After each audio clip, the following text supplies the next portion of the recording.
ஐயனார் துணை அடுத்த வர எபிசோடில் பார்த்தீங்க அப்படின்னா எல்லா ஃபேமிலியும் பார்த்தீங்க அப்படின்னா குலதெய்வம் கோயிலுக்கு போயிருப்பாங்க. ஒரு சைடு சேரன் ஃபேமிலி, இன்னொரு சைடு கார்த்திகா ஃபேமிலின்னு சொல்லிட்டு 2 ஃபேமிலியும் குலதெய்வம் கோயிலுக்கு போயிருப்பாங்க.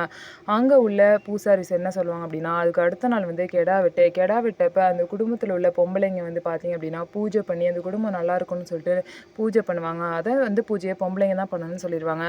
உங்கள் வீட்டிலேருந்து யார் கலந்துக்க போகிறீங்கன்னு சொல்லிட்டு சேரன் கிட்ட கேட்கும்போது பார்த்தீங்கன்னா சேரன் பதிலே சொல்லாமல் முழிச்சுக்கிட்டு நிற்பார். அப்போ வந்து கார்த்திகாவோட அம்மா, அந்த குடும்பத்தில் தான் பொம்பளைங்களே இல்லையே, பொம்பளைங்களுக்கும் அந்த குடும்பத்துக்கும் ஆகவே ஆகாது, அப்படி இருக்கும்போது எப்படி யார் வந்து பண்ணுவா அப்படின்னு சொல்லிட்டு ரொம்பவே ஏளனமாக பேசுவாங்க.